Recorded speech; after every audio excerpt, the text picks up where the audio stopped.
بعض اوقات انسان پر بیماری یا کوئی بھی تکلیف اس کے اپنے ہاتھوں کی کمائی سے آتی ہے، یعنی اس کا اپنا کوئی گناہ یا قصور ہوتا ہے جس کی بنا پر اسے وہ تکلیف پہنچتی ہے. قرآن مجید میں آتا ہے وَمَا أَصَابَكُم مِّن مُّصِيبَةٍ فَبِمَا كَسَبَتْ أَيْدِيكُمْ وَيَعْفُو عَن كَثِيرٍ، اور تمہیں جو بھی مصیبت پہنچی تو وہ اس وجہ سے ہے جو تمہارے ہاتھوں نے کمایا، اور وہ بہت سی چیزوں سے درگزر کر جاتا ہے. اسی طرح بعض اوقات انسان کی بیماریاں اس کے کسی گناہ کا نتیجہ ہوتی ہیں. عمر رضی اللہ عنہ نے جب عباس رضی اللہ عنہ سے بارش کی دعا کرنے کے لیے کہا تو انہوں نے کہا اے اللہ، بے شک مصیبتیں گناہوں کی وجہ سے ہی نازل ہوتی ہیں اور انہیں صرف توبہ ہٹا سکتی ہے. پھر اسی طرح ایک اور روایت میں آتا ہے رسول اللہ صلی اللہ علیہ وسلم نے فرمایا جب بھی کسی رگ یا آنکھ کو نقصان پہنچتا ہے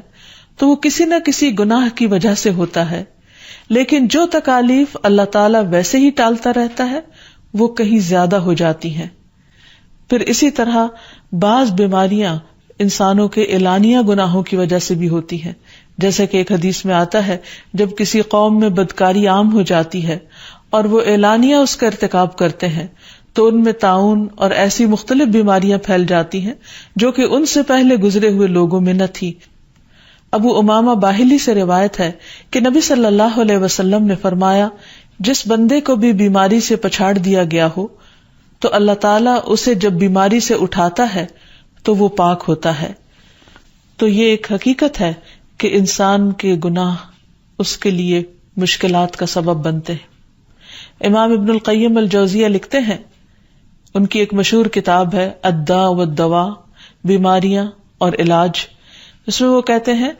کہ کوئی بھی گناہ ایسا نہیں کہ جس کے اثرات نہ ہوں. انسان سے چھوٹی یا بڑی جو بھی کوئی غلطی صادر ہوتی ہے اس کے نتیجے میں کچھ نہ کچھ اثرات اس کی زندگی پر ضرور پڑتے ہیں. ہاں اگر اللہ تعالیٰ معاف کر دے تو وہ اور بات ہے، ورنہ ہر گناہ کی ایک تاثیر ہوتی ہے، اور ان تاثیرات میں سے ایک چیز یہ ہے کہ انسان مختلف قسم کی بیماریوں میں مبتلا ہو جاتا ہے. اسی لیے ہم دیکھتے ہیں کہ جب انسان بیماری میں مبتلا ہوتا ہے تو اللہ تعالیٰ اس بیماری کو اس کے گناہوں کا کفارہ بنا دیتے ہیں. جیسے حدیث میں آتا ہے کہ جس مسلمان کو کانٹا چبھے یا اس سے زیادہ کوئی تکلیف پہنچتی ہے تو اللہ تعالیٰ اس کے ذریعے اس کے گناہوں کو اس طرح دور کر دیتا ہے جس طرح درخت سے اس کے پتے جھڑتے ہیں. تو اس سے ہمیں یہ پتہ چلتا ہے کہ بیماریوں کے آنے کے مختلف اسباب ہوتے ہیں. بیماری بہرحال جس بھی وجہ سے آئے، لیکن اصل چیز دیکھنے کی یہ ہے کہ مومن کا رویہ کیا ہے. مومن کو اگر کوئی کانٹا بھی چبھتا ہے تو وہ اس پر صبر کرتا ہے. اس لیے بیماری یا تکلیف کے آنے پر انسان کو اللہ سے راضی رہنا چاہیے، شکوہ نہیں کرنا چاہیے، کیونکہ جو اللہ سے راضی ہو جاتا ہے کسی آزمائش پر، اللہ تعالیٰ بھی اس سے راضی ہو جاتا ہے. پھر اسی طرح اللہ تعالیٰ کا شکر ادا کرنا چاہیے، کیونکہ بیماری اس سے زیادہ شدید بھی ہو سکتی تھی. لہذا انسان کو اللہ تعالیٰ جس حال میں رکھے انسان اس پر شکر گزار رہے. پھر یہ کہ انسان کسی بھی بیماری میں کسی بھی قسم کی ہو اور زندگی کے کسی بھی حصے میں ہو اس میں مایوس نہ ہو، پر امید رہے کہ بیماری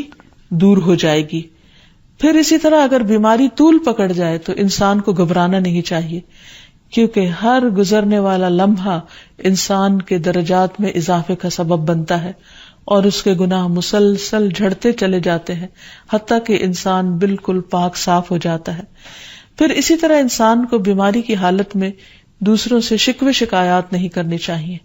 کیونکہ بیماری اللہ کے اذن سے آتی ہے، اور جب انسان ہر ایک کے آگے رونے لگتا ہے تو گویا وہ اللہ تعالیٰ کا شکوہ کر رہا ہوتا ہے، جو چیز اللہ تعالیٰ کو پسند نہیں.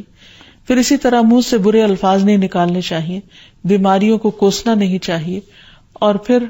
ایسے الفاظ نہیں ادا کرنے چاہیے کہ مجھے لگتا ہے کہ اس بیماری میں میری زندگی چلی جائے گی، یا یہ کہ کسی مریض کی عیادت کے لیے جا کر اس کو اس قسم کی بات نہیں کرنی چاہیے، خواہ کتنی ہی خطرناک بیماری کیوں نہ ہو. ہمیشہ اسے امید دلانے چاہیے، کیونکہ مایوسی کے الفاظ اور برے بھلے اور منفی قسم کی باتیں اللہ تعالیٰ کو پسند نہیں، اور انسان ویسے بھی جیسے سوچتا ہے پھر اس کے ایکشن اس کے مطابق ہونے لگتے ہیں.